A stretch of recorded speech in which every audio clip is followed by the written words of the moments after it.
Bonjour et bienvenue dans mon journal hebdomadaire de lecture avec toujours la pile des livres que je suis en train de lire ou que j'ai fini de lire. Cette semaine, j'ai fini pas mal de livres, donc la pile est encore importante, elle le sera peut-être moins la semaine prochaine, même si il y a toujours ces livres qu'on laisse de côté pendant un certain temps. C'est le cas de ma Pléiade Albert Camus par exemple, je continue. Vaille que vaille, je vais entrer bientôt dans les chroniques de 1944 à 1948 appelées actuelles, mais ça, je le garde pour bientôt. Je garde aussi pour bientôt Montaigne et ses essais que je lis de temps en temps à haute voix pour le plaisir de la langue de cette époque-là, mais ça n'a pas été le cas cette semaine, donc tout ça reste un peu en plan. Je ne vais pas non plus longtemps évoquer les trois contes de Flaubert et en particulier Un cœur simple que j'ai lu dans une autre vidéo et qui, là aussi, est un plaisir assez extraordinaire de la langue avec ce chapitre 4 où il est question du fameux perroquet Loulou. Mais donc je vais parler des livres que j'ai lus cette semaine, que j'ai terminés pour la plupart, ou que pour l'un d'entre eux, j'ai à peine commencé. Alors je garde celui que j'ai à peine commencé pour la fin. Je le montre quand même, il s'agit de Tracy Chevalier, La fileuse de verre. La fileuse de verre, on verra de quoi il s'agit, même si je n'en suis vraiment qu'au tout début, donc il en sera question de manière beaucoup plus développée dans la suite. Par contre, voilà la pile principale que j'essaie de vous montrer de manière à ce qu'elle soit visible. Alors, dans cette pile principale, vous reconnaissez peut-être le visage de Obermann ou de Senancour, lequel des deux on les confond, ce Obermann avec un ou deux N. J'ai longtemps hésité, je ne savais pas comment l'écrire parce qu'il était parfois écrit avec un N ou deux N, alors j'ai appris, puisque j'ai terminé, le Obermann de Senancour dans ce Goncourt. Non, je ne crois pas qu'il avait obtenu le Goncourt, c'était un peu trop tôt, puisqu'on est en 1804 quand il publie ce livre. Obermann a d'abord été publié avec un seul N à la fin de Obermann, puis avec deux. Alors il y a des explications un peu compliquées que je ne vais pas développer ici. Alors j'ai terminé ce livre avec à la fois un certain, j'allais dire soulagement, mais il y a quelque chose de comme ça. C'est un livre où il y a plein de choses, où on ne sait pas trop d'ailleurs ce que c'est. Qu'est-ce que c'est que ce livre-là? Certains parlent de rêverie. Senancour a écrit des rêveries à la Rousseau. Il y a de toute évidence une influence de Rousseau ici, mais il y a un côté aussi très dissertant, où il nous donne son avis un peu sur tout, et puis surtout ce mal du siècle qui est permanent, et puis au milieu de tout ça, des paysages. Des paysages de montagne suisse en général. Mais aussi, oui, ce malaise. Allez, un petit extrait pour clore cette lecture-là. C'est une lecture qui me laisse un peu dans l'ambiguïté. Je ne sais pas trop que penser de ça. Ça a quand même bien vieilli. Enfin, bien vieilli dans le sens où ça a vieilli, à mon sens, mais c'est peut-être ma propre sensibilité, le côté rousseauiste, un peu de la peine avec Rousseau, et voilà, ça se ressent peut-être aussi dans cette littérature-là, ou dans ce romantisme un peu mystique, où l'on est dans le contemplatif, etc. Ça me barbe un peu. Mais lisons quand même un petit extrait de la lettre 86, daté du 16 novembre de l'an 9 de cette histoire-là. Vous avez très bien deviné ce que je n'avais fait que laisser entrevoir. Vous en concluez que déjà je me regarde comme un célibataire, et j'avoue que celui qui se regarde comme destiné à l'être est bien près de s'y résoudre. Puisque la vie se trouve sans mouvement quand on lui ôte ses plus honnêtes mensonges, Je crois avec vous que l'on peut perdre plus qu'on ne gagne à se sentir trop sur la défensive, à se refuser à ce lien hasardeux qui promet tant de délices, qui occasionne tant d'amertume. Sans lui, la vie domestique est vide et froide, surtout pour l'homme sédentaire. Heureux celui qui ne vit pas seul et qui n'a pas à gémir de ne point vivre seul. Voilà, cette plainte de l'homme célibataire. Alors, Senancour a été marié, mais un mariage malheureux, et Obermann, son double un peu transformé, est peut-être célibataire. Et cette solitude, vous voyez, cette ambiance-là de la vie qui se trouve sans mouvement. Je ne vois rien que l'on puisse de bonne foi nier ou combattre dans ce que vous dites en faveur du mariage. Ce que je vous objecterai, c'est ce dont vous ne parlez pas. On doit se marier, cela est prouvé, mais ce qui est devoir sous un rapport peut devenir folie, bêtise ou crime sous un autre. Il n'est pas si facile de concilier les divers principes de notre conduite. On sait que le célibat en général est un mal, mais que l'on puisse en blâmer tel ou tel particulier, c'est une question très différente, etc. Donc on voit que là, il va commencer à faire une sorte de thèse pour défendre le célibat contre le mariage, etc. Et c'est un peu ce ton-là, puis d'un coup, il y a des paysages grandioses qui apparaissent. Alors évidemment, ce débat ou cette question du célibat, moi, elle me parle en tant que célibataire. Donc voilà, mais je reste un peu dans une sorte de mécanique qui m'ennuie un peu. J'ai souvent lu ce livre avec inattention, sans être pleinement dedans. Ce qui n'est pas le cas pour d'autres livres. Alors, un des moyens de garder l'attention en lisant, c'est de lire à haute voix. Ce que j'ai fait avec une œuvre qui, elle aussi, date de cette première partie du 19e siècle, un peu plus tard quand même, c'est Gaspard de la Nuit, Aloysius Bertrand, qui invente, ou qui, en tout cas, systématise la poésie en prose avec un livre assez étrange qui nous renvoie dans des époques assez anciennes. Là, on est dans le romantisme qui magnifie le Moyen-Âge, par exemple, et quelque chose de beaucoup plus vif que Senancour, beaucoup plus urbain. On est beaucoup dans la ville de Dijon, ou à Paris, ou en Allemagne, avec des images aussi liées à des peintures et des fantaisies, puisque il s'agit bien du livre des fantaisies de Gaspard de la Nuit. Il y a aussi l'Espagne et l'Italie, et cette Espagne et cette Italie sont tout à fait pittoresques. Alors évidemment, sans grande surprise, on lit des chroniques italiennes ou espagnoles qui sont déjà connues. Par exemple, la chanson du masque à Venise, il sera question de Venise, ou de Murano, tout à l'heure, quand je parlerai un peu, même si ce sera très brièvement, parce que je n'ai pas lu encore grand-chose de La fileuse de verre de Tracy Chevalier, mais petit passage par Venise, avec la chanson du masque, avec toujours une petite citation au départ, « Venise au visage de masque ». Lord Byron. Ce n'est point avec le froc et le chapelet, c'est avec le tambour de basque et l'habit de fou que j'entreprends, moi, la vie, ce pèlerinage à la mort.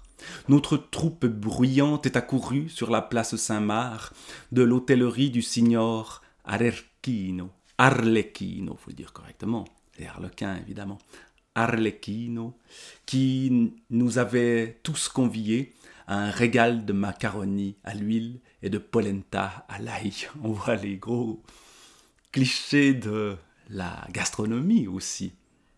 marions nos mains, toi qui, monarque éphémère, ceint la couronne de papier doré, et vous, ces grotesques sujets, qui lui formez un cortège de vos manteaux de 1000 pièces, de vos barbes de filasse et de vos épées de bois. Marions nos mains pour chanter et danser une ronde oubliée de l'inquisiteur à la splendeur magique des girandoles de cette nuit rieuse comme le jour. Chantons et dansons, nous qui sommes joyeux, tandis que ces mélancoliques descendent le canal sur le banc des gondoliers et pleurent en voyant pleurer les étoiles. Dansons et chantons, nous qui n'avons rien à perdre, et que derrière leur rideau où se dessine l'ennui de leur front penché, nos patriciens jouent d'un coup de carte, palais et maîtresses. Voilà, tout d'un coup on est dans ce Venise qu'on croit connaître, là aussi, par l'image qu'on s'en fait dans la littérature, qu'on s'en fait dans les films, dans les peintures.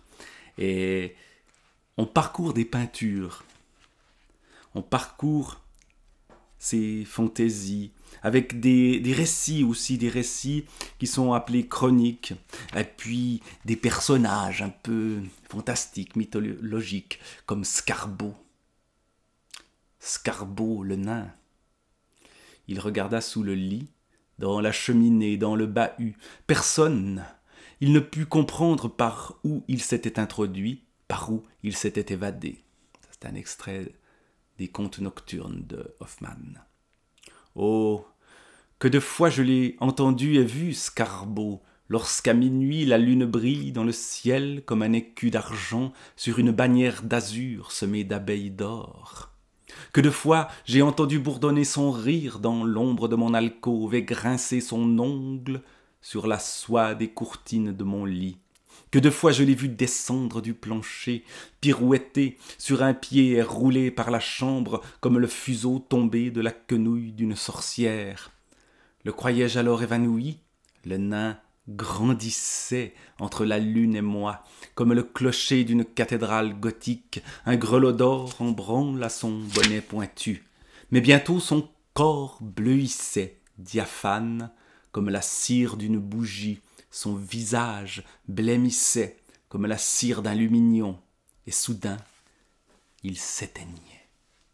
Et là, tout d'un coup, on entre dans le fantastique de cette nuit de Gaspard, de la nuit. Il y a quelque chose qui m'a plu dans cette lecture-là. Quelque chose de virevoltant, j'ai envie de dire, ou de vivant. Voilà. C'est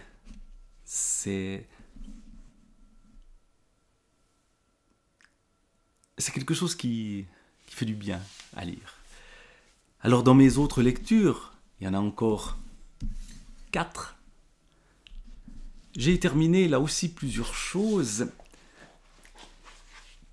Quelque chose de vivant, c'est par exemple, et cette fois je l'ai enfin lu parce que j'en parle à chaque fois en me disant je vais le lire, mais ce sont les 2 volumes de ce 1629 de Xavier Dorisson et Timothée Montaigne, 1629, où l'effroyable histoire des naufragés du Jakarta. Une histoire de marin comme on les aime, c'est-à-dire où il y a un naufrage, où on se retrouve à s'entretuer sur une île déserte. On connaît tous les clichés, j'avais lu il y a quelque temps les naufragés du Vaguer par exemple. Il y a quelque chose qui est de cet ordre-là, et quelque chose aussi d'extrêmement brutal, même si d'ailleurs, comme c'était le cas dans les naufragés du Vaguer, cela est basé sur la réalité.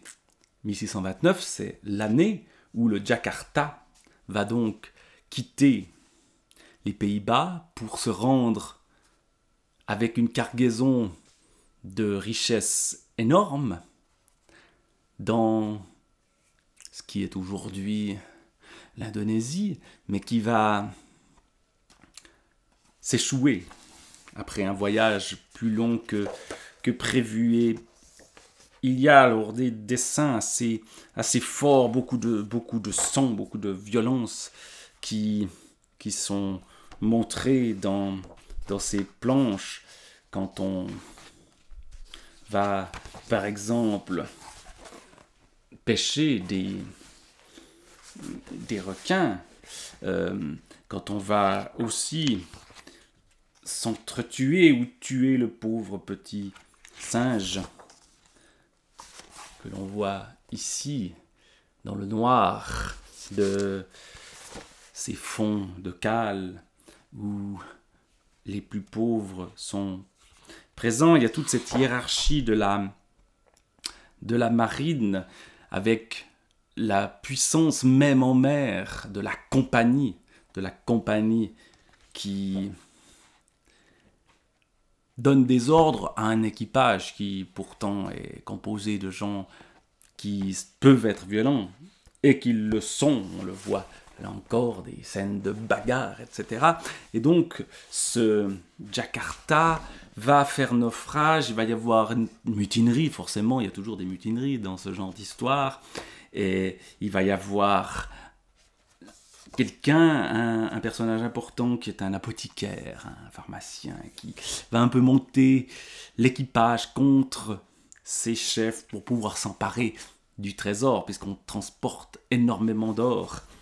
Et il va y avoir évidemment la tempête, le naufrage, et également dans le deuxième volume, dans le livre 2, on se retrouve sur une île déserte où qui va survivre? Et plusieurs camps se forment. Alors bien sûr, quand on lit ceci, on retrouve tous les éléments de l'histoire de marin, de naufrage, tel qu'on l'imagine. Mais ce n'est pas pour autant qu'on s'y ennuie. Voilà, encore ces planches où la brutalité est montrée, où justement les personnages s'entretuent parce que certains sont cyniques. Et puis il y a une femme au milieu de ceci qui tente de civiliser ces hommes. On la voit ici, on a l'impression que ça marche peut-être. Ça n'est pas certain. Alors voilà, une belle bande dessinée, un très beau dessin. Regardez encore cette planche-là, avec la nuit qu'on avait dans Gaspard de la nuit sur l'océan, quand c'est calme, c'est très beau. Quand c'est la tempête, ça l'est beaucoup moins. Et puis, il y a l'idée aussi dans ces récits de marins, dans ces récits qui ici datent de 1629, de créer une sorte d'utopie sur l'île déserte. Une utopie qui tourne forcément à la dystopie, qui tourne à l'horreur, ou qui tourne au massacre. Des allusions notamment par l'apothicaire qui est quelqu'un qui est instruit à l'abbaye de Thélème de Rabelais. Fais ce que tu voudras. Sauf que fais ce que tu voudras, ça ne marche que pour certains. C'est-à-dire que si l'on veut que les puissants fassent ce qu'ils veulent, il faut que les impuissants, les soumis, fassent ce que les puissants disent. Donc la liberté n'est, dans ce cas-là, possible que pour une petite élite prédatrice. Et ça, évidemment, ça parle encore. Parlons maintenant d'autres aventures sanglantes, celles que raconte Pierre Guyotat dans Idiotie. Là aussi, j'ai terminé ce livre avec ce style lyrique et cette phrase qui se déploie avec un nombre important de mots qui se complètent et qui décrivent à la fois le désir omniprésent dans ces scènes qui racontent, je parlais d'aspect sanglant, Pierre Guyotat raconte sa propre expérience de la guerre d'Algérie, où il est soldat, de ces horreurs qui s'y sont passées, et puis la fin de la guerre. Et là, j'en étais justement à ce moment où, au fond, vous avez le retour en bateau d'ailleurs, sur la Méditerranée, avec ce retour à la vie civile, la présence à nouveau des femmes.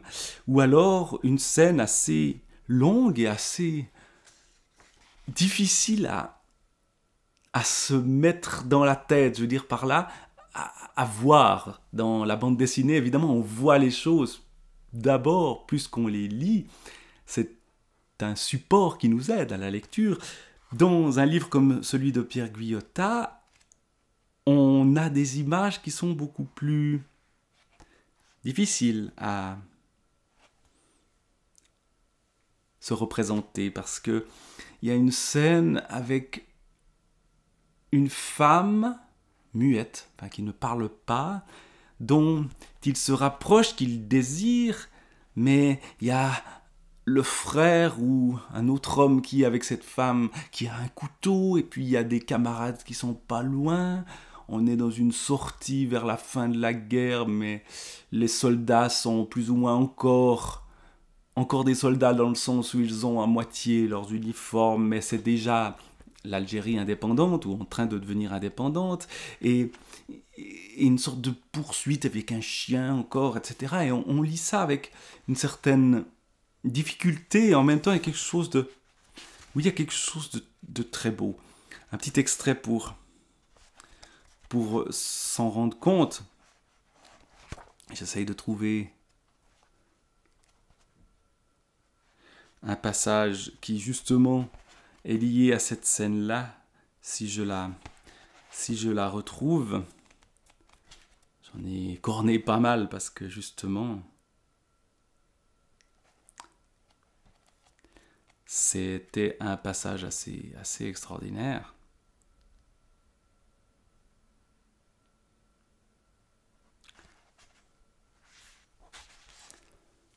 Mais devant moi, un mouvement d'obscurité, ses cheveux secoués, une lueur, joues et narines et bouche brillant de leur seule chair, de sa profondeur fraîche et ferme, plus haut, les deux yeux grands ouverts, l'un plus gris que l'autre du rire de l'iris. Mon cœur n'a plus battu aussi fort depuis la signification de mon inculpation, parce qu'effectivement il avait été accusé d'être un mauvais soldat, enfin, par rapport à des textes qu'il avait écrits justement pendant cette guerre d'Algérie qui n'ont pas plu à sa hiérarchie. Ça, c'est une autre scène importante du livre, de mon inculpation en avril. Mais c'est quand il bat le plus fort, au risque de rompre, que ma raison est la plus claire, la plus ferme. Le sang l'impulse, la nourrit. Ses lèvres remuent, se retroussent, je baisse les yeux vers les chancrures du chemisier, les seins y poussent l'étoffe fleurie, en un sort dont je peux voir l'aréole fauve, à téton rose-bleu, elle le soutient de sa paume renversée, un peu de sa langue forte se faufile entre ses dents, dont une fin de rayon filtré par le store agité, par un petit coup de brise détaille une cassure dans l'écume qui monte de la gorge. Voilà, cette description évidemment extrêmement érotisée de cette femme désirée, de cette femme qui se refuse, ou qui ne se refuse peut-être pas tout à fait, on ne sait pas vraiment. Lui sent ce désir monter très fort, se rapproche d'elle. Elle, on ne sait pas, et comme elle est muette, c'est difficile de savoir. Un coup de brise encore, un oiseau empêtré dans les lattes du store se débat en pénombre, de grandes ailes, peu de pattes, une hirondelle à la migration contrariée, s'élance vers le haut, heurte ce qui sonne comme un lustre, s'y assure, les ailes rebattent, de la fionte nous tombe dessus, petit cri vole vers ce qui pourrait être un buste ou une sculpture d'animal, de groupe animal, loin derrière la petite dont un sein reste pris dans le chemisier au feston un peu noirci de nourriture, de bave, de sommeil, d'envie. Mon bras libre, je le retiens d'essayer d'attraper l'oiseau, un réflexe depuis l'enfance, et que j'ai gardé dans les chemins, dans les jardins, dans les parcs de Paris. L'hirondelle s'est-elle posée aplatie sur le plateau d'un meuble? Dans une coupe, s'est-elle laissée glisser derrière un tableau incliné vers l'avant?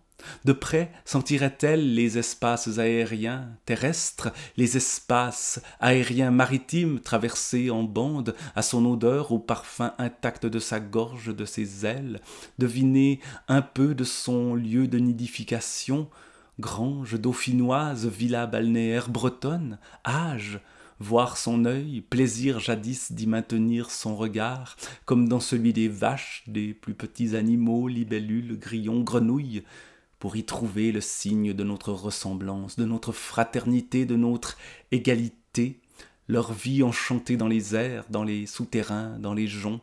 Cela, c'est pour bientôt la délivrance dans la vie civile. Et tout d'un coup, on s'est éloigné de cette femme qui était là pour saisir l'oiseau qui passe. Et on est dans ce monde des sensations, un monde qui passe sans cesse d'un objet vu de près, généralement, à un autre, ce qui rend là aussi les images, toujours en gros plan au fond dans cette lecture, assez impressionnant, ces oiseaux ici, et puis cette langue qui avance et qui en même temps fixe, mais pas tout à fait, fixe les vibrations du monde. Bruissement de la touffe entre les cuisses, roulement des seins, mousse aux lèvres, petite palpitation des ailes, et tout d'un coup, ça se mélange. La femme et l'oiseau réfléchit, sa tête bouge-t-elle dans le noir? L'est-il pour elle? Résiste à l'assoupissement, tendeur au-dessus des rouleaux, des vagues, de l'écume, la laisser s'endormir. La petite a-t-elle entendu le vol, les heurts, les petits cris? Ses narines ont-elles perçu l'odeur de l'oiseau, sa peau, le remuement de l'air au-dessus de nous? Ses doigts se délassent des miens, sa paume s'ouvre sur la laine usagée du chandail au lieu de mon cœur qui se réemballe. Depuis si longtemps, aucune main sur mon cœur, sur ma joue, rien que de la main d'homme sur mon épaule. Oser poser la sienne sur la mienne sur la sienne, dont deux doigts triturent le trou que j'ai dans la laine verte. J'ai dessous un reste de maillot kaki recuit de rouille de sueur. Nos sous-vêtements, à nous, de la compagnie, flottent à sécher sur des fils face au baraquement, les mêmes relavés depuis des mois. Y chercherait-elle un trou pour y passer un doigt à l'ongle plus long qu'on ne le voyait aux filles du milk-bar, et recourbé, pour toucher ma peau accrue, épaules recrues, nuque, j'attends sa main. Des seins, comment peuvent-ils ainsi se gonfler, se durcir pour moi, si proche et au-dessous d'un ventre un peu avancé dont j'ai vu en bas le nombril innocent, ce fouillis de chair externe, interne surtout, de touffe, dont le magazine pornographique de 1954-55, feuilleté au collège, m'a donné l'image d'une petite boucherie à laquelle il ne manquait que la lame pour la creuser et la rougir encore plus. On voit comme il y a ce va-et-vient entre la nature, l'oiseau et le désir, un désir à la fois brutal, et la lame du couteau, et en même temps retenu. Il ne se passe presque rien, un doigt dans le chandail, dans ce qu'on vient de lire, et il ne se passera rien. Jusqu'au retour en France, après cette expérience de la guerre en Algérie. Et ce rapport à la nature qu'on avait ici, nature humaine et nature animale, on l'a aussi de manière extrêmement forte dans La forêt de Gene Ekland, que là aussi j'ai terminé en attendant d'aller découvrir la suite. Dans La forêt où ces deux femmes très jeunes, deux adolescentes quasiment, se retrouvent après la mort de leurs parents, dans une maison en forêt, dans un monde où tout s'est effondré, où il n'y a plus de vie normale, il n'y a plus d'électricité, il n'y a plus d'essence. Enfin, ce que nous appelons la vie normale, mais qui est au fond toute récente. Et elle se retrouve dans cette forêt avec une difficulté à vivre, mais aussi petit à petit, et dans la fin du livre, la difficulté non pas disparaît, mais s'atténue par la connaissance de la forêt, par une vie qui est de plus en plus une fusion avec la nature, une connaissance des objets de la forêt, lesquels nous sont utiles pour vivre, quelle baie on peut manger, et puis quel animal on peut tuer. Et là, c'est une des difficultés. Tuer des animaux ne va pas de soi. Et il y a une scène assez forte de chasse au sanglier qui est décrite. Et puis, à la fin, au fond, on renonce à l'espoir d'un retour de la civilisation. Et je pense qu'il faut mettre des guillemets, mais aussi la civilisation ici. On y renonce en brûlant la maison où l'on vivait pour vivre dans une souche d'arbre ou un lieu beaucoup plus naturel, dans la forêt véritablement. Et donc, cette histoire-là, elle m'a aussi parlé.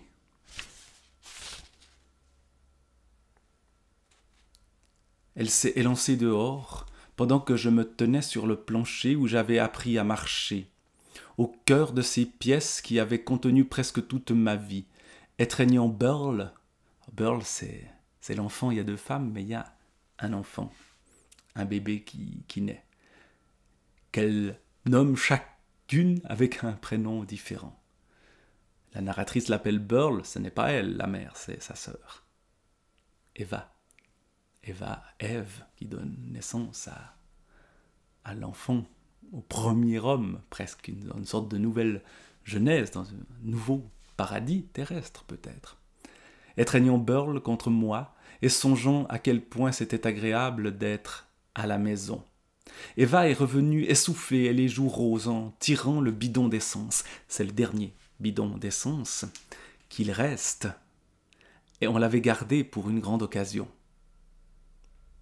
Pour Eva, l'idée c'était de l'utiliser avec la génératrice pour faire fonctionner un appareil qui ferait de la musique pour qu'elle danse, puisque sa passion c'est la danse. Mais est-ce que ce sera cela qu'elle fera? Là on est quasiment à la fin du livre. Elle a ôté le bouchon et ses vapeurs se sont échappées. Porté par elle, je suis retourné une fois de plus au poste à essence de mon enfance. J'ai respiré avec avidité, fermé les yeux, et j'avais l'impression de pouvoir toucher ma mère impatiente et la voiture chaude qui ronronnait. Quand j'ai ouvert les yeux, Eva versait l'essence sur le canapé. « Hé !» ai-je hurlé. « Qu'est-ce que tu fais ?» Elle s'est tournée brutalement vers moi. « Tu as dit que je pouvais l'utiliser comme je le voulais. Mais qu'est-ce que tu fabriques ?»« Je brûle la maison pour vivre dans la forêt. » On n'en est pas encore là. Mais.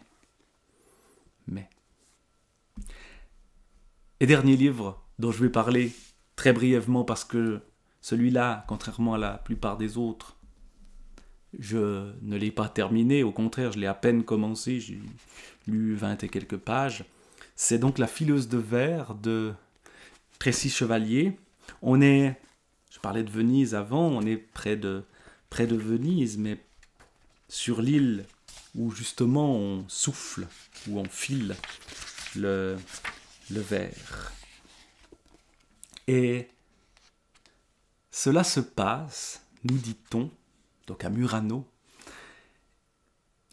et donc quasiment à Venise, ou à côté de Venise, en tout cas dans une terre qui appartient à Venise.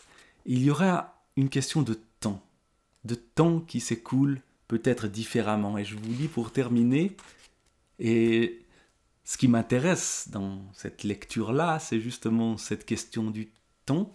On découvre évidemment l'artisanat des souffleurs de verre de Murano. On le découvre dans le premier chapitre,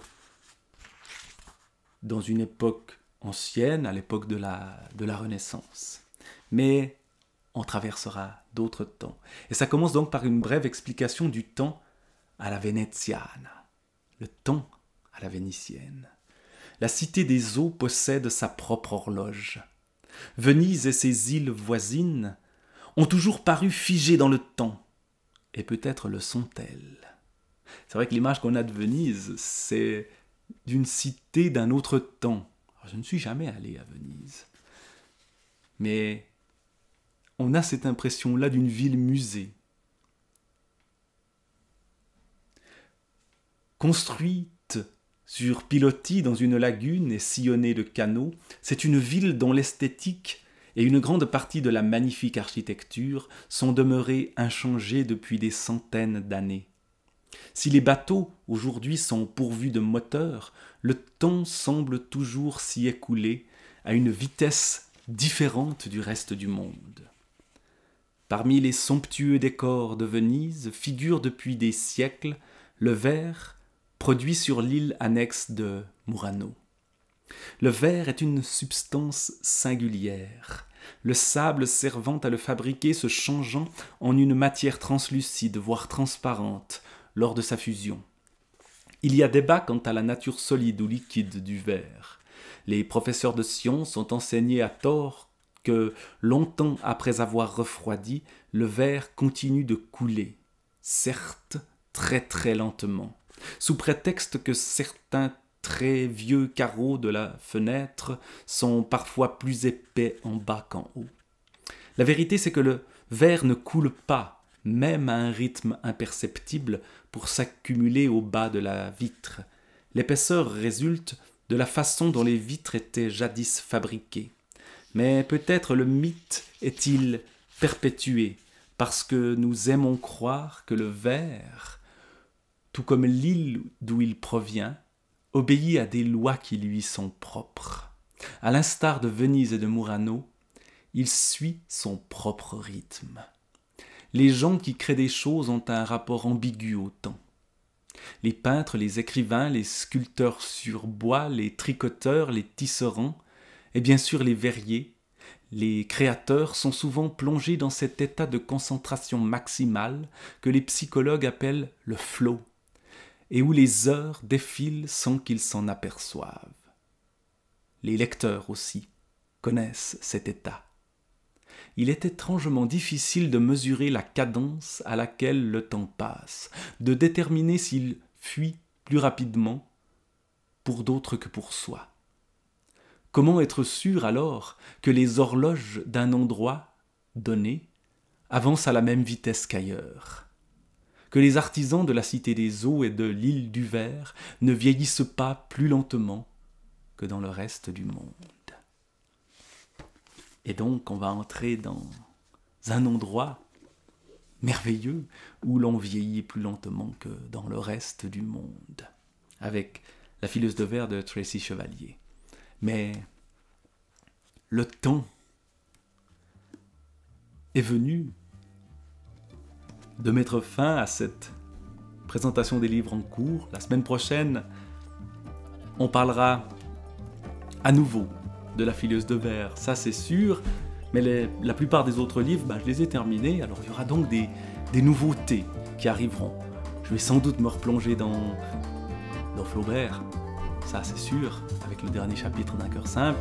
Je vais très certainement aussi me replonger dans Camus et dans Montaigne, mais il y aura encore des surprises, et il est temps maintenant de vous dire au revoir et à la semaine prochaine.